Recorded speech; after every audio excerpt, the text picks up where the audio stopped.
This is episode 1 of the Lifestylepreneur podcast, and the interview is with Mari Smith on the future trends with Facebook and relationship marketing.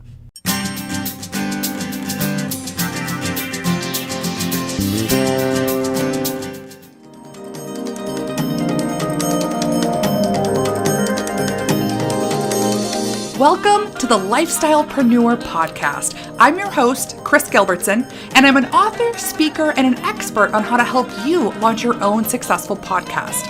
And the reason I designed this show is to help you create a business that allows you to live the lifestyle of your dreams.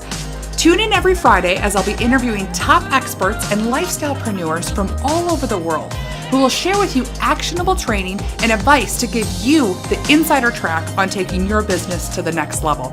I'm going to work really hard for you to pull out the most incredible nuggets of training from all of these experts. And the best part, it's all free just for you. And be sure to join us at www.lifestyleacademy.com and subscribe to receive your free 3-part mini podcast course to help you launch your own podcast and on your way to generating free leads, traffic, and sales on autopilot and creating the platform for your lifestyle business. Plus, I'll also be sending you the cliff notes from the best of the best trainings on the podcast, delivered right to your inbox to make it easy for you to implement these strategies and move forward in your business. Now, let's get started. Well, welcome. I am so honored and excited for our guest today. Her name is Mari Smith, and if you haven't heard of her, I don't know where you've been hiding, but we're going to have an awesome treat and pleasure today because Mari is hailed as the premier Facebook marketing expert. And she's actually one of the most influential and knowledgeable new media thought leaders in the world. She's a passionate believer in the power of social business. And Mari is a top online marketing expert with her innovative strategies that accelerate profits through the use of social media. She's been dubbed by Fast Company as the Pied Piper of the online world. And then Mari Smith's international social media consultancy and training agency works with organizations and entrepreneurs all around the globe. She's also the author of the new Relationship Marketing and the co-author of Facebook Marketing an Hour a Day. So I'm just so honored and grateful Mari's taken time out of her schedule to connect with us here. But welcome, Mari. How are you doing today? I'm awesome. Very good to be here, Kris. Thanks for having me. Yeah, I'm so excited. The first time I found out about you, you were speaking on stage, and you were the first woman I ever saw speaking on stage. So that always sticks out in my mind. So I love that. But what I'd love for you to do, for maybe people that don't know about you yet, is to share your story, because you have an absolute phenomenal story of how you've launched a huge, massive empire. So I'll let you share that. Huge, massive empire. Well, thank you. I appreciate that kind introduction. Yes, well, pretty much as soon as I start speaking, people can tell that I have an accent. I'm living in San Diego, California since 99. I just absolutely love it here. And I came here from Scotland. Before that, I was actually born in Canada. My parents are both Scottish, but they met and married in Canada, had their family there. And then my parents divorced when I was 12. Dad got custody of all of us, and we went over back to Scotland, which was his hometown, his town of origin. And so then I was there for the next 20 years and came to San Diego in 99. So I'm kind of, I'm very blessed to have tri-nationality, I like to think. I've got Canadian passport, British passport, and American green card. And, you can obviously guide me wherever you want in this interview, but part of the story is, I came to the States absolutely flat broke. I had 50 British pounds in my pocket and 2 suitcases, and I knew one person. And this person was a long-lost mutual friend of mine back in England, and he had invited me to San Diego and said, I think you'd really love it here. And I just saw it as being one of those few defining moments in life where I just absolutely knew that I was supposed to come to San Diego and create a new life. I had no idea how I was going to do it, didn't know I didn't have a plan, except that I just had this knowing in every cell of my body that was supposed to be here. I have a real passion throughout my whole wide and varied career as an employee. Up to that point, I had never run my own business. I had left school actually age 15 and a half, went right into the workforce, didn't go to college, don't have a degree, just very, very determined and committed to getting a job and making my own money because my dad never had any. So, and and I've had money and I've lost money over the years. But throughout my varied career, there was these two themes that perpetuated, and that is my love of technology and my love of people and relationships. So social media kind of fell into my lap, so to speak, in 2007. I got introduced to Facebook. And I just saw it as this merging, this final after literally decades of very different skills and careers. It was this fusion of my two absolute loves, and I'm very blessed to have a real technical mind, but I lead with relationships. Oh, I love it. Well, it's so inspiring what you have done coming over to a country where you didn't know anyone, one person, and what you've been able to build. So what do you think are the main mindsets that entrepreneurs need to have to be successful? Well, certainly some determination and commitment. Be willing to ask for help. That's a tough one for me, even after 14 years of being an entrepreneur. I'm very capable. I'm a very independent, fiercely independent Scot, and it's sometimes very hard for me to ask for help. And then even when I do get the help, it's sometimes challenging for me to actually just receive it and let it in. And so one of the secrets to my success is certainly in the last 4 or 5 years is that I actually have a very rich spiritual life. I started to pursue a more spiritual path and to embark on a journey, which is probably one of the most difficult in my life, which is to do a lot of inner child and emotional healing and, kind of cleaning out the past and my relationship regarding my parents divorcing and my siblings and just stuff that's stuck in there. We all have, right? Right, we do. We absolutely all have it. It's repository, as Carl Jung called it, of all the stuff, the decisions we made about ourselves. And so I'm re-educating and reprogramming my brain and my heart and just my whole outlook on life that, it's interesting, Kris. It's this fine line, and I find this in social media particularly, that there is a lot of ego because there's a lot of look at me kind of behavior in social media that it's just inherent within how it's been set up. We share stuff about ourselves and then we go and we think, well, gee, did I get enough likes today? Did I get enough comments and shares? It's addicting. People still love me.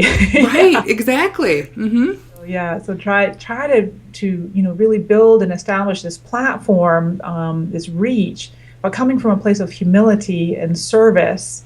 And also on the other part of my brain is okay, I need to be a strategic marketer. Mm-hmm. You know what I mean? And so it's a really interesting pursuit, if you will. Right. Well, I think you do it absolutely the best and just beautifully on how you bring your personality, and you still have vulnerability, but it's still marketing and it's still getting to know the real you. So I think it's just genius how you've been able to create that. But the mindset, I think, is so powerful. And I love that you say that, because no matter what we do, if we don't have some of that inner work figured out in our mindset right, no matter what we do, it doesn't necessarily take off. So how did you decide on Facebook? I know you saw the merge of marketing and with Facebook. Was there something else that gravitated for you and why you took off with that? Yes, I love this question. So, over the years, I had been involved with various different social networks. I mean, obviously, I had an account on MySpace and LinkedIn. There was all kinds of others, like predecessors, like Ecademy, Rise, Plaxo, whatever, right? All these different sites. And I was a little bit active. MySpace, that was just always seemed more for kids, and it was a lot of video and noise, and my head would hurt every time I went to the site. And I'm very much a gregarious person. I'm a natural networker. I was very well networked in San Diego. I mean, I still am, but at in-person events. Right. So somebody told me, a mutual friend of mine told me about this guy that was setting up a Facebook app, and he had just when Facebook had opened up their API to allow apps, and he had just been approved to get his Facebook app status, if you will.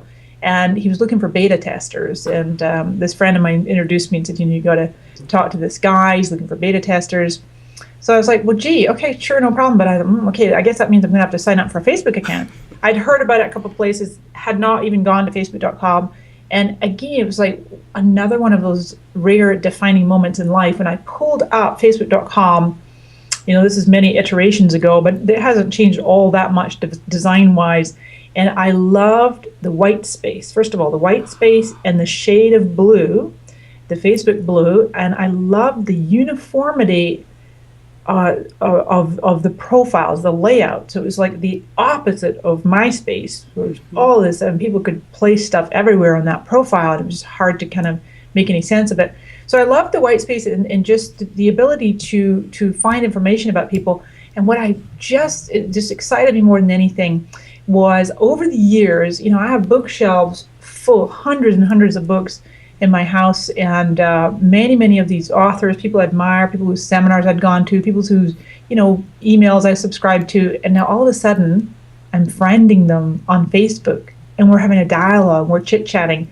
And not so much now, many years on, but back in '07, I found that people were answering their Facebook emails.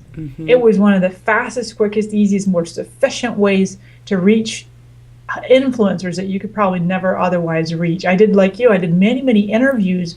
Within the first few weeks, I became an evangelist for the site, and then I was figuring out how to use it. There wasn't even fan pages back then. I was using the profiles to create this really strategic professional networking, much like how LinkedIn, the purpose of LinkedIn, I was using Facebook. And I was teaching people, you got to learn, you on Facebook, let me show you how to get on. Right. And then I did some interviews, and I remember point blank, one guy is very well-known internet marketer, makes tens of millions of dollars. And in the middle of the interview, he's like, Mari, we would not be having this conversation if you tried to reach me any other way other than Facebook. And right. I just kept becoming more and more excited about the platform. Oh, that's fantastic. I love that. And it's actually you from your experience with it and getting in there and using it and falling in love with it. So can you share, and we're going to get into more Facebook in a little bit, but I want you to share some of the roadblocks that you've overcome as an entrepreneur and what you've been able to do to overcome that to keep moving forward. Yeah. Interesting. Two things spring to mind, and they're very much related to some of what we've been talking about. So I'd say the first thing is scale, being able to scale. And that's an extreme challenge for the way that I decided to set my business up as a personality-based business. Even the name of my corporation is Mari Smith International. And last year I worked with a very high-end coach for a whole year, and with the sole purpose of elevating my brand to the point where I was launching an entity separate from myself with a whole different name and a corporate social media agency. I didn't quite get myself there yet. I have everything in place, the website, the domains, the trademarks, that everything's in place. And I just haven't gone for it yet. And so that leads me to the second roadblock, which is the inner game part, that mindset, that heart set, that knowing. What I found, with all due credit to this incredible coach whom I learned a ton from, and I absolutely got my investment and more back, but I found that I was climbing up this ladder, and she had this massive, hundreds of millions of dollars of vision for me. And I'm climbing up this ladder, and I'm like, this is leaning up against your wall for me, not my wall. And I don't think I want to have a company that big. It's too big. I really like my lifestyle. I like the flexibility and the freedom that I have. And I didn't have that strong of a desire to make that much money. And who knows, maybe I will one day. But that was a roadblock, Kris, and I loved the journey and where it got me today, and it's still a possibility on the table. Yeah. But I would say that it's funny because it's like both ends of the spectrum, being able to scale, but then scaling too much too fast and kind of sabotaging yourself. So somewhere in the middle, there's that sweet spot that you can grow your business at this nice steady pace. Right.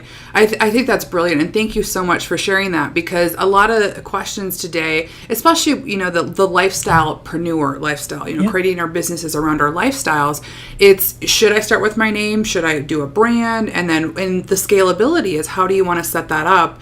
So I'd love for you to share, because you have a consultancy, you do actually have a consultancy business, but you also have an online marketing business with information products. Yeah. So how do you do that and do it well? Because you do both of them. Yeah. Well, I found a couple ways to scale. So first of all, one of the things that I outsource, I have a small core team, and I used to outsource to a virtual assistant finding content for me. I think it's one of the first and easiest aspects of any business to be able to delegate is content, sourcing and curating content. Specifically for Twitter, because I like to tweet about 6 to 8 times a day, and it's a really specific type of content that I like to share. Okay. And I also know that I can drive a lot of traffic with my social channels, my emails. And so we're very, very particular in my company about what I share.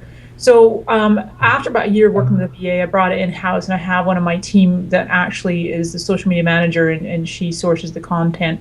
So I've taken from probably what was about up to an hour a day of me trawling the interwebs, finding content that I would be happy to put my name to Right. in Twitter. And now she does that, and it takes me maybe 5 minutes a day to just glance through and make sure that I've okayed the content. That was one thing. And the other thing is on my Facebook fan page, which I just recently crossed the 100,000 fan mark. Congratulations. Excited about. But I found again about a year and a half ago that probably about another hour a day was spent answering questions on my fan page, and it's predominantly about Facebook marketing. I've kind of, trained people that that's what they can get from my page. And I found that, I sit there and think, this is not a good use of my time. Some of them would be like technical issues with Facebook and things that had nothing to do with marketing. And I just want to help people. I want to be of support. Right. So again, what I did is a really clever way to get around that issue of having a personality-based business. I didn't want anybody responding as if they were Mari Smith. So I set up a separate fan page called Team Mari, and I have assigned moderators. And they're on different time zones. We have some in the States, and my main moderator's in the Netherlands. We have someone in Australia. And they go and log in as Team Mari, and then they go to my Mari Smith fan page, and they respond. I rarely answer that many questions. They just handle them for me.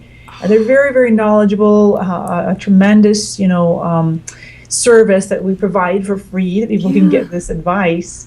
And they always sign off with their name, so it's personal. They know they're responding on my behalf, but people know, oh, this is Juan, okay, this is Kristen, oh, this is Kathy. They're writing about Mari's behalf. So I love that. Is brilliant, Mari. That's so great. I love it. You still have the personal interaction, frees up your time, but then you still are creating even a bigger community with that for instant responses. Oh, that's brilliant. These are just great tips. So I'd love for you to start to share that now. Can you explain more what relationship marketing means to you and for the businesses that you work with? Yeah. So it's interesting because when I first co-authored the Facebook Marketing in Our Day, it was 2009. Then we brought out edition 2 in 2011 or 12.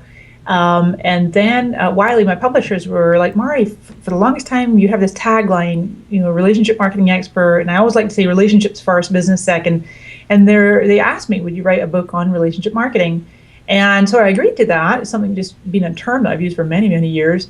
And as I started to do research, I discovered it's actually a term that was coined in the mid-1980s. Really? And so whereas traditional marketing, pre-social media, is transactional. It's, I'm offering you something, I take the money, and goodbye. Mm-hmm. Relationship marketing is it's really, I think, just another term, if you will, for social media marketing, but it transcends social media. It's in person as well. Right. It's 100% relationship focused.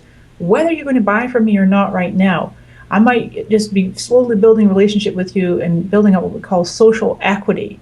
And at some point, if you need what I offer, you're going to go, I really like that person. I like that Mari Smith. I think I'm going to check her out and do business with her. Yeah. And so that's ultimately the definition of relationship marketing: is it's relational focused versus transactional focused. I love it. So you do a lot with the consulting side then with relationship marketing and content marketing. So what do you see as some of the biggest mistakes that small and big companies are making online when it comes to relationship marketing? Oh gosh, there's some astounding studies out there that fortunately these numbers are coming down, but currently roughly half of the posts, whether it's a fan page comments or wall posts and tweets, etc., roughly half of them are being ignored by most of the major brands and businesses out there. Now, it's kind of twofold. Number one is like they don't necessarily realize how critical it is to respond to 100%. And number two, they don't realize that actually can translate into dollars. Right. So I've seen studies out there that actually Social Bakers, one of my favorite sites, socialbakers.com, they've done some studies around this, that the average response time is somewhere, I've seen different stats, but I think it's about 15 hours. So it takes a company about 15 hours. But they've done research, and with the actual users, the Facebook users, their expectation is 30 minutes. 30 minutes. Wow. They want a response in 30 minutes. If they don't get a response to their fan page post or their post on your fan page, they're going to go off to a competitor. In fact, I've seen many times they'll post on a couple of different walls, and whichever business answers first, they win the game, if you will.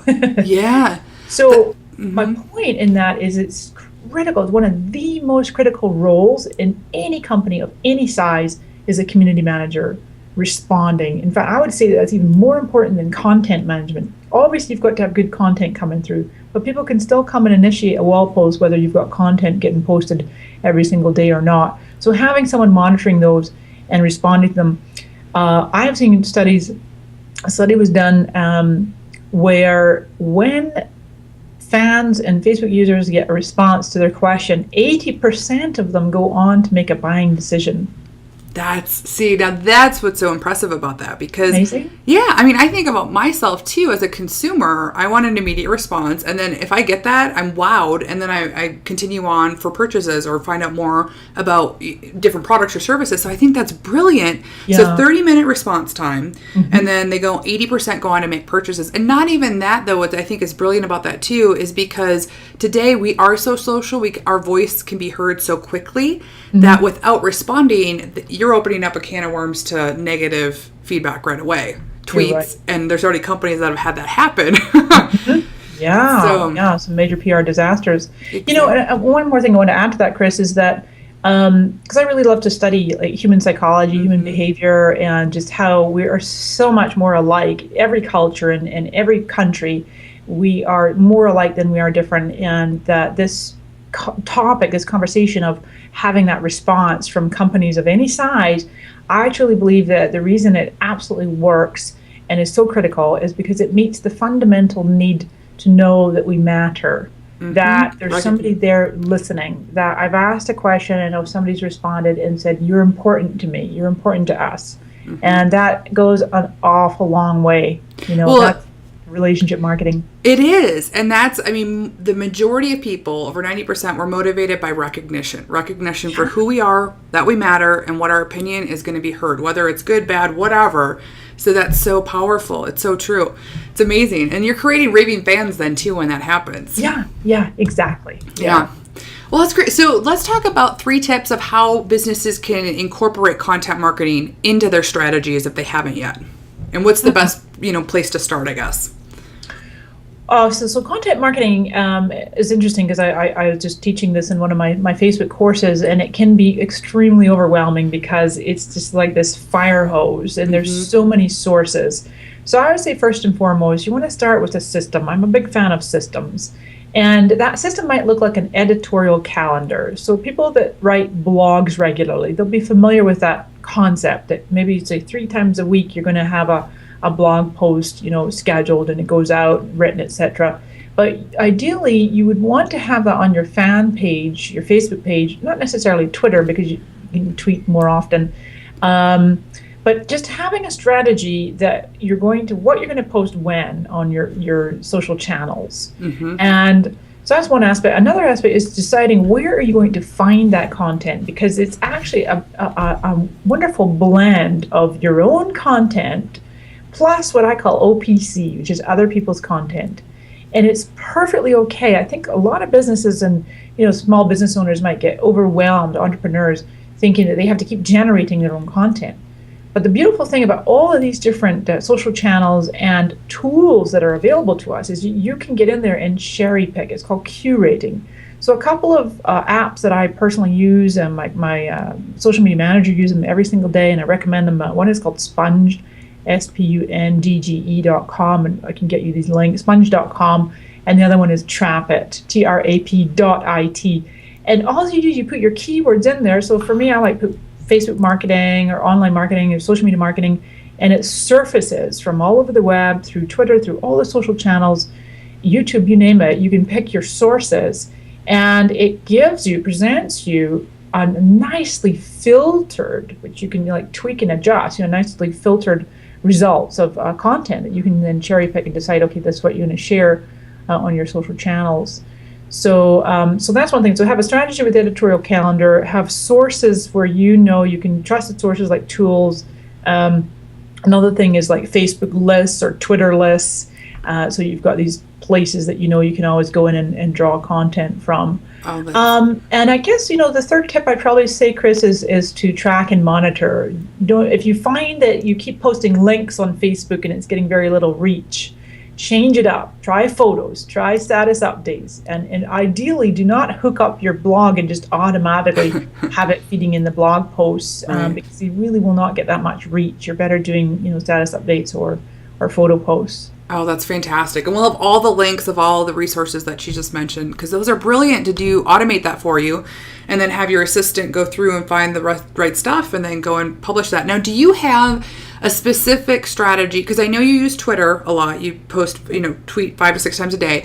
But do you have specific times and specific content that you post during the day that you found that works better? Yeah, I'd say about a year ago, I introduced this, maybe even longer. I introduced a strategy where I take an inspirational or motivational quote. Mm-hmm. I'm on the Pacific, I'm on West Coast, so that goes out anywhere between about 5 and 5:30 a.m., which is 8:30 Eastern. And a stat I learned probably in the last couple of years is that 80% of the United States population lives in Central and Eastern time zones. Mm-hmm. As big as California is, and we like to think that we're a country unto ourselves. You do. But, you guys do there. Yeah, but like Pacific, I'm not getting started till 9. If I don't start tweeting till 9, that's already noon on the East Coast. Yeah. So I back it way up and I start at 5 a.m. with an inspirational quote. That tweet is frequently my most retweeted tweet of the entire day. Wow. And people just love quotes. I could probably introduce 1 or 2 more, but I don't want to overdo it because I know that people come to me on Twitter specifically for, social media, Facebook marketing tips and whatnot. I space them out, I say roughly an hour and a half, 2 hours in between. Okay. Every now and again, I'm going to throw in a tweet in the middle of the night to reach some other time zones, and in the morning or 3 a.m. over here, catch my Australia friends. And but then we kind of tweet maybe every couple hours throughout the day, and then by about 6 p.m. Pacific, I'm pretty much done. The other thing that I'm not afraid to do, I should say, I feel the fear and I do it anyway. is to take breaks. Is what I call a digital fast. So I will periodically, about once a quarter, take about 2 or 3 days to go on a spiritual retreat, and I will actually say I'm taking a digital fast. I won't be online for a couple of days, and I will stop anything automated. I applaud you. That's my last tweet, and I like to just really do that as to model that the world still will keep spinning if you don't tweet for a couple days. Yeah, no, and I applaud that. I think that's so powerful. It's powerful for yourself. And we're so addicted to it. Like my phone, it's going off right now, and I keep looking. It's like these things, that are always going on around us, and we can't shut off. So I think that's so powerful. I'm glad that you are the role model that shares that, because we really do. And to get back to that human connection piece too. So that's brilliant. Now with Twitter, now you, I know I was going to ask, do you use any automated tools to automate tweets out? Or any posts or anything. Mm-hmm. Yeah, HootSuite. Okay. We use HootSuite every single day. I could not live without HootSuite. It is a phenomenal platform. And actually, it's the only, Twitter is the only platform that I schedule to through HootSuite. I use Facebook's own inherent native scheduler. For the most part, my posts on Facebook are manually posted. Because here's the thing, too. When you automate on Twitter, it's fine, but one of the things that you have to keep an eye on is any kind of a challenging topic. But anytime if there's any kind of a national disaster, or international disaster, something that's making headline news all over the country or the world, instantly stop anything automated.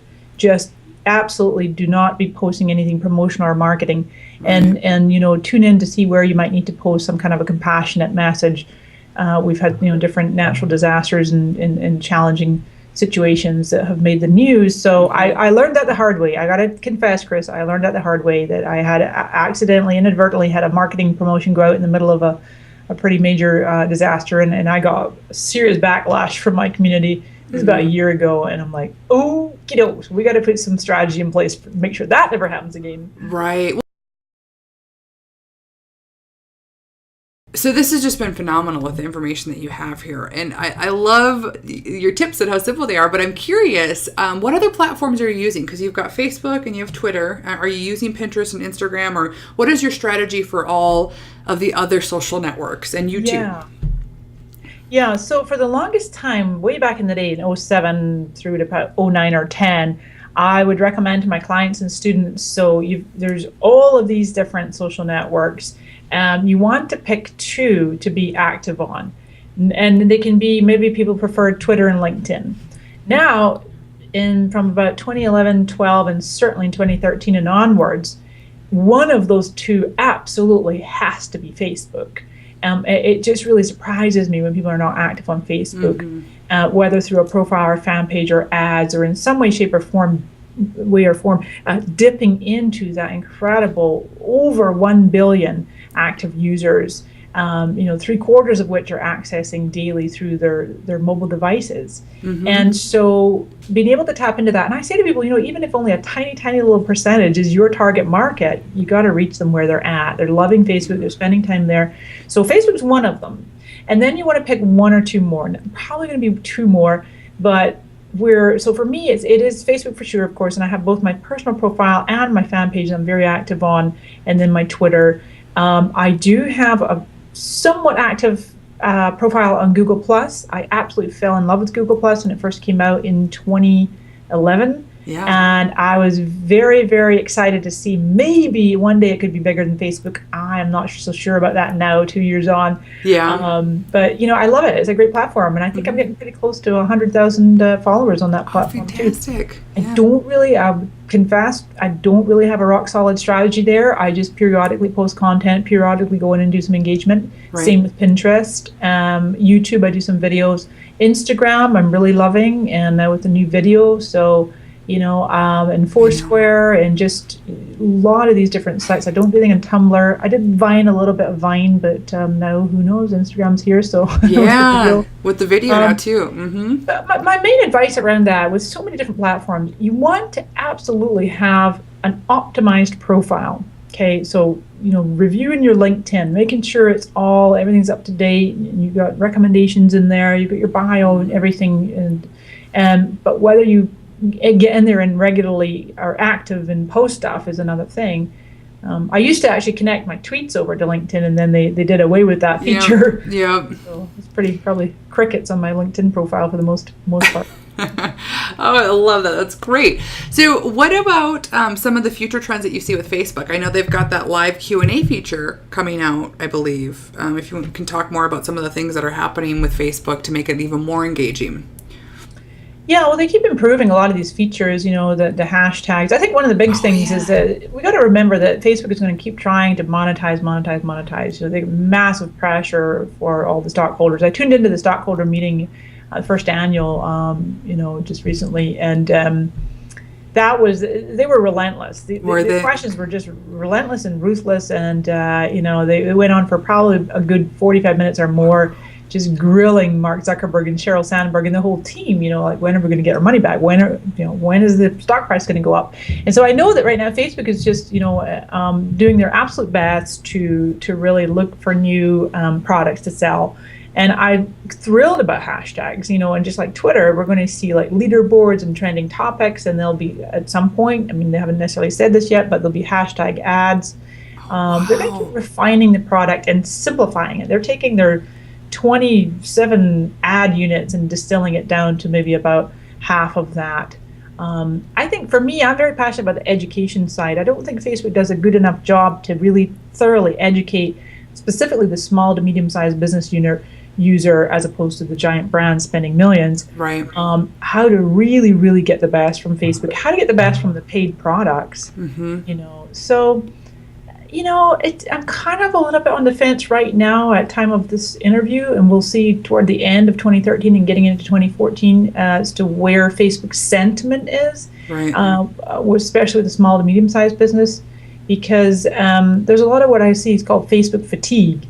People just get tired of like posting, and not much is happening, and the only way they can get something to happen is if they spend money on promoting the post or boosting, it's called, and placing ads. And right. So even though we got this billion users, it can be really challenging for people to reach them. And right, and to get the targeted audience and the response that they're looking for. Yeah, absolutely. So do you see, what are your thoughts with, you mentioned, which I thought was really interesting, that you thought Google Plus, when you first came out, might surpass Facebook. So what do you think has changed with your opinion on that now? Because I know now I'm hearing a lot more about Google Plus now than I really did before. So it's interesting. Well, that's just, everybody is in different networks. So it's interesting. Yeah.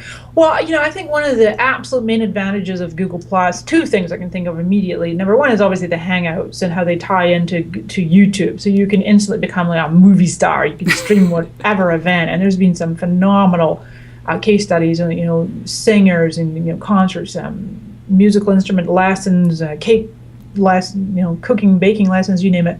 So that's one thing, is the ability to do this live streaming TV almost for free. The Hangouts on air and end up with a video on YouTube, which is highly indexed and of course owned by Google. Exactly. That's one thing. And then the second thing is the unfiltered content. Unlike Facebook, where they have this algorithm called EdgeRank, and Facebook's deciding on your behalf what you're going to see in your main news feed.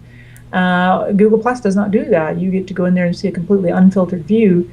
I also found when I first got on Google Plus that the conversations were richer, because they had a much bigger, they had massive capacity, plus the formatting. There's something magical about being able to do italics and bold and underline. Yeah. A little bit of formatting, and you can really pretty much just like having a blog post. You can do your blog post right there on Google Plus. Yeah. But yeah, I think the sentiment kind of like waned a little bit, and it's coming back, like you say. But I think it waned a little bit because of the fact that they kind of are at the butt of many jokes, that saying is most of the Google employees that were on there are more mature male techie types. So just the demographics were different. Yeah. And my theory is that for the masses that are on Facebook, so long as they're immediate friends and family, including grandmothers and grandfathers and whatever, so long as they are going to continue using Facebook as their number one social network of choice, and they won't migrate elsewhere, it's going to be very difficult for any competitive social network to really surpass Facebook.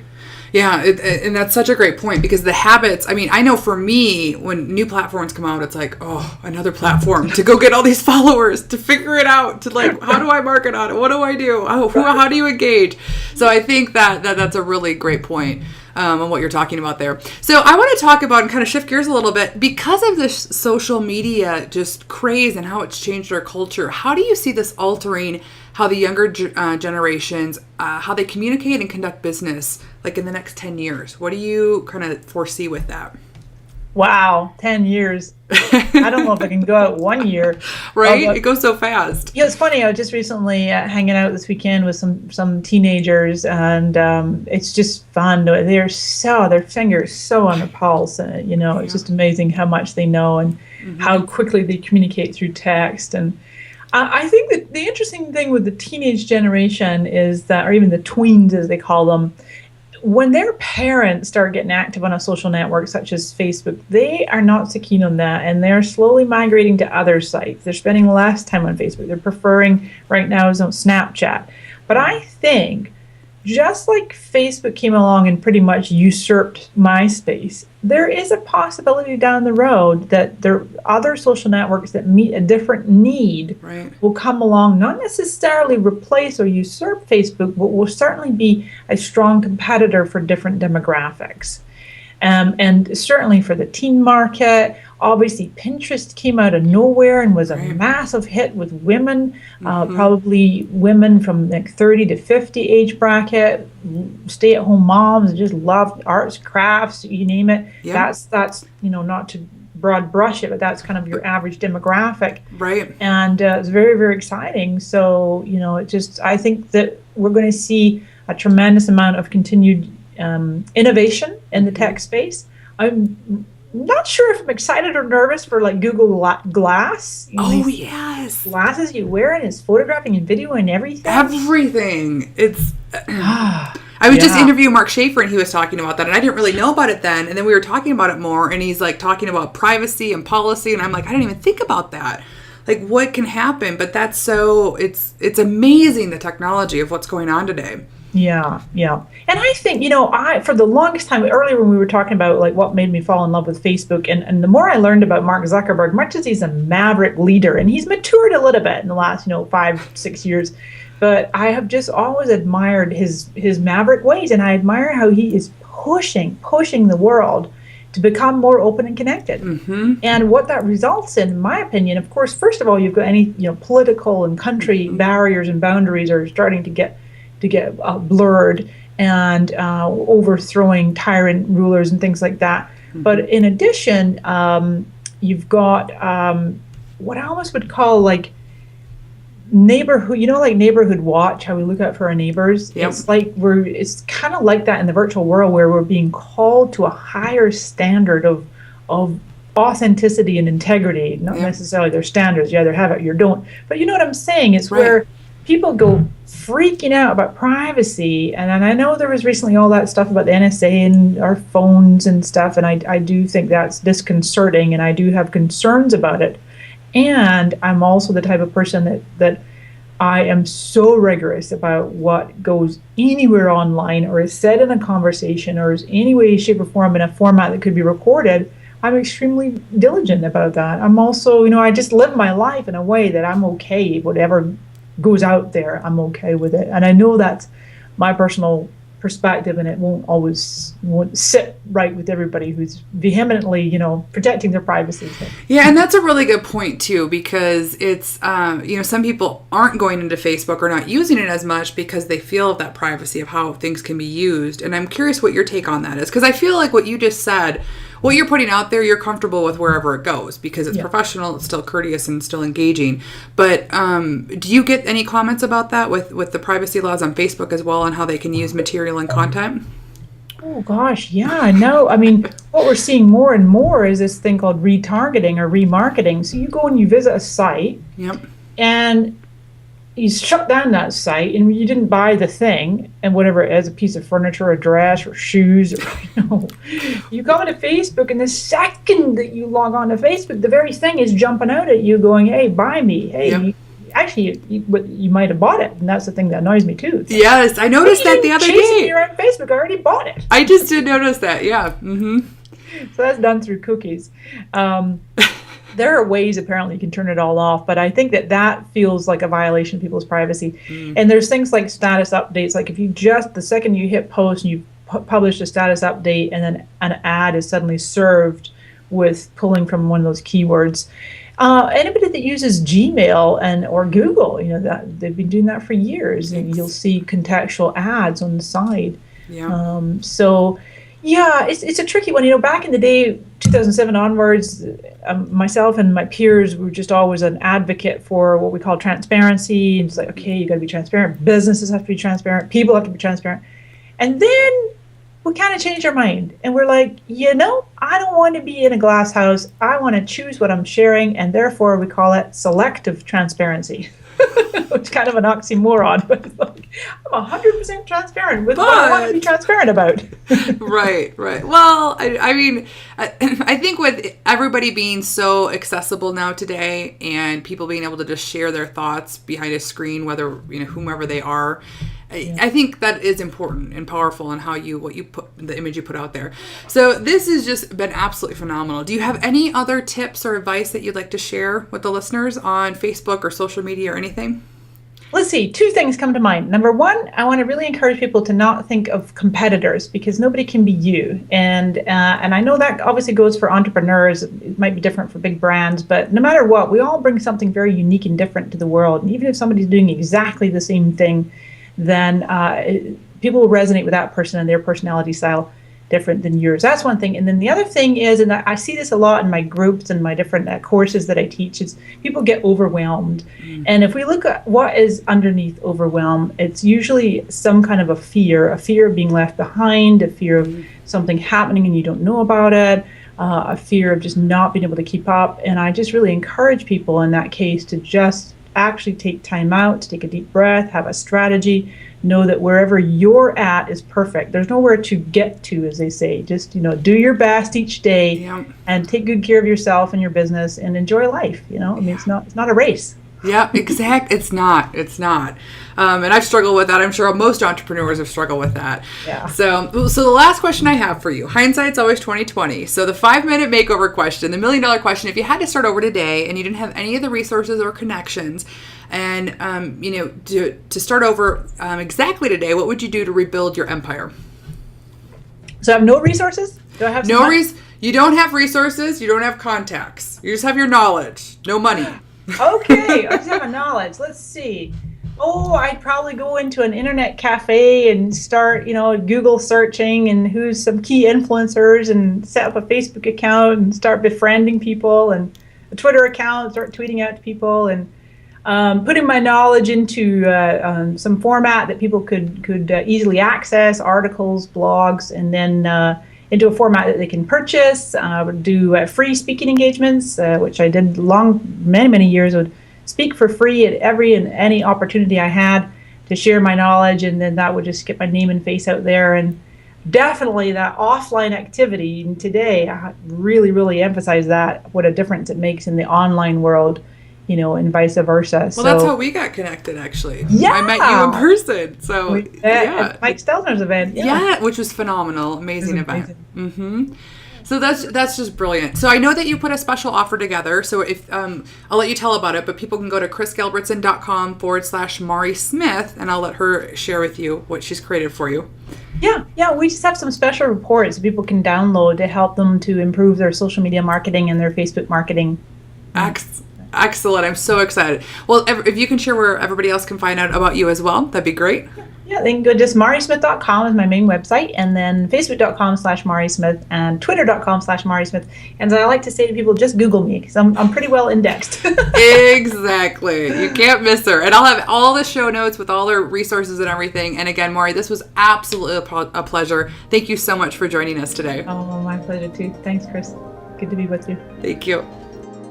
And I hope you enjoyed that episode. I'd love to get your feedback here for the Lifestylepreneur podcast right in iTunes. Simply leave us a 5-star and a review letting us know what you like, who you're interested in hearing more from, and what topics you really want help with in your business that I can bring on those key experts to really fine tune and help you in your business and creating the lifestyle of your dreams. And I'll be giving shout outs, so make sure you put your name and your website address if you want me to share that with the community as well. And again, thanks for listening. I'm so excited that you found the Lifestylepreneur podcast, and I can't wait to connect with you and learn more about your business as we continue to grow this community. So again, have a great day, and I'll talk to you next week. Thank you for tuning in to the Lifestylepreneur podcast. Again, I'm Kris Gilbertson, and I'm committed to bringing you top training from leading lifestylepreneurs all over the world to help you break through and turn your dreams into your ideal lifestyle.